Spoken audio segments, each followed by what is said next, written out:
Kisah Ya'juj Ma'juj lihat di surat Al-Kahfi. Ya'juj Ma'juj Allah bebaskan, yaitu manusia-manusia yang sangat hobi perang. Sukanya cuma membantai, membunuh siapapun manusia selain mereka. Mereka hobi perang, tidak terkalahkan, brutal, ganas, jahat, tak punya hati, tak punya perasaan. Sekarang sedang beranak pinak dalam jumlah yang hanya Allah yang Maha tahu. Beranak pinak, dan mereka tidak dimakan waktu. Mereka tidak tersentuh oleh waktu. Berapa usia mereka dulu waktu dikurung oleh Zulkarnain, usia itu tetap bertahan sampai sekarang. Paling-paling perasaan mereka hanya beberapa hari saja mereka dikurung. Perasaan mereka. Ibarat Allah, ketika mereka keluar, kata Rasulullah, jumlah mereka saat itu dibandingkan kita, manusia-manusia yang ada, setiap 1000 orang manusia, 999-nya adalah Ya'juj dan Ma'juj. Satu kita. Maka Allah firmankan nanti kepada Nabi Isa, Hai Isa, bawa seluruh hamba-hambaku yang beriman lari dari Dajjal. Sembunyilah. Kalau Allah perintahkan kepada Isa, naiklah ke atas gunung Tursina. Bawa semua orang yang beriman naik ke atas gunung Tursina. Di kaki dan di lereng gunung Tursina, Allah berikan kekuatan gaib yang menghalangi untuk Ya'juj masuk, bisa menembus naik ke atas. Orang-orang beriman sampai kelaparan di gunung Tursina. Nah, sementara orang beriman yang ada di Bandung, gimana? Nanti tolong dibaca hadisnya di buku Ensiklopedia Akhir Zaman atau di buku Zikir Akhir Zaman. Apa kata yang mulia Rasulullah SAW? Tidak ada satu belahan bumi pun, tidak ada satu tempat di muka bumi pun yang Ya'juj dan Ma'juj tidak akan memasukinya. Berarti Ya'juj Ma'juj juga akan sampai ke sini. Saking banyaknya jumlah mereka. Ibarat Allah, mereka tugasnya cuma satu. Membunuh siapapun yang mereka lihat hidup selain manusianya mereka. Siapa yang nampak dibunuh. Kalau tidak mau dibunuh sembunyi.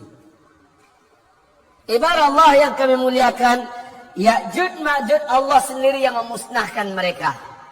Bumi kata Rasulullah dibungkusi oleh bangkai Ya'juj dan Ma'juj. Bayangkan banyaknya.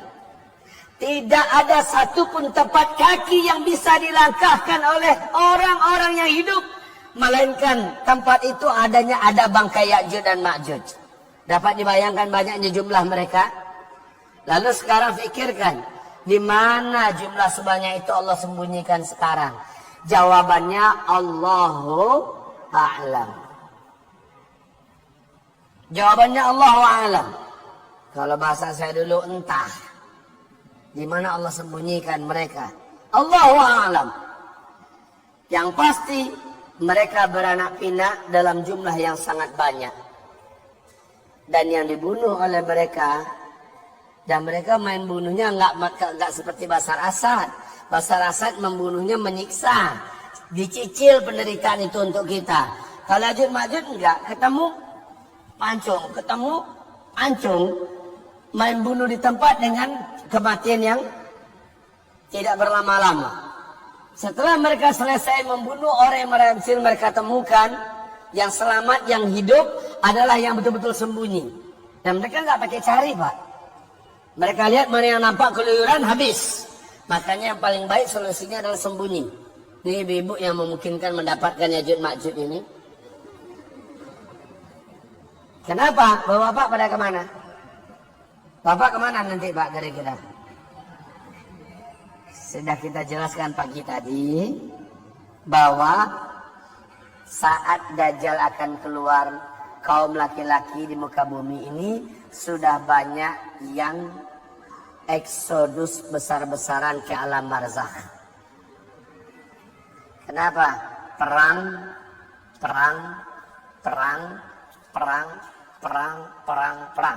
Ini adalah abad perang. yang kita jalani ke depan adalah tahun-tahun perang. Di seluruh muka bumi, Ibu. Ini paling gak nyaman menyampaikan ini kalimat. Perang itu menakutkan. Perang itu serem. Perang itu adalah kematian. Betul tidak? Dan yang paling besar peluang menghadapi kematian itu adalah kita, kaum laki-laki. Jadi pada masa Ya'juj dan Ma'juj, yang paling banyak menemukan masa itu adalah kaum ibu-ibu. Cuma insya Allah insting bertahan hidup ibu-ibu akan muncul sendiri. Ibu akan mencari tempat sembunyi. Entah di mana cara sembunyinya, kemana sembunyinya, Allahu a'lam. Yang jelas ibu bertahan hidup lebih besar peluangnya daripada kami kaum laki-laki. Taib. Ya'juj Ma'juj habis. Bumi ini busuk sebusuk-busuknya. Tidak ada tempat yang dilalui oleh burung yang terbang dan ingin mendarat ke bumi, melainkan burung itu akan mati karena mikroba, kuman, bakteria yang berterbangan dari bangkai Ya'juj dan Ma'juj menyebabkan burung-burung apapun bisa mati. Lalu kata Rasulullah SAW, Nabi Isa mengangkat tangannya tinggi-tinggi ke langit di atas gunung Tursina. Nabi Isa berdoa, Ya Allah, siapakah yang bisa membersihkan bumimu dari bangkai Ya'juj dan Ma'juj? Kecuali hanyalah Engkau, Ya Rabb. Ya Allah, bersihkanlah bumi ini dari bangkai-bangkai Ya'juj dan Ma'juj. Allah pun menurunkan dari langit burung-burung yang besar. Burung tersebut jumlahnya benar-benar fantastis. Sebab apa? Sebab langit yang terang benderang di siang hari langsung menjadi gelap gulita. Langsung menjadi gelap gulita seolah-olah tengah malam yang tidak ada bulan. Tidak ada bintang. Ada apa ternyata? Dari langit turun ke bumi burung-burung yang sangat rapat berlapis-lapis. Burung tersebut kata Rasulullah lehernya mirip bentuknya dengan leher-leher onta dan ukuran besar leher onta sama dengan ukuran leher burung tersebut. Kebayang besarnya burung-burung itu? Burung-burung tersebut menukik ke bumi. Menukik ke bumi. Serentak menukik ke bumi. Setiap burung mengambil bangkai Ya'juj dan Ma'juj dan dibawa terbang.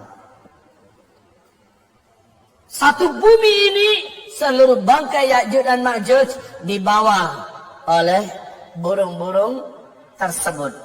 Ini bukan dongeng. Hadisnya sahih.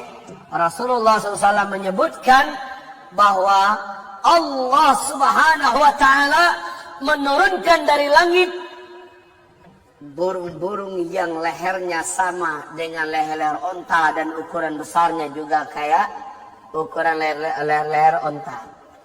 Ibadah Allah yang kami muliakan, burung ini menyelesaikan tugasnya. Bangkai-bangkai sudah dibawa. Kemana dibawa bangkai-bangkai itu?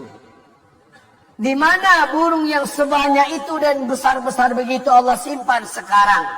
Jawabannya adalah Allahu a'lam. Selesai.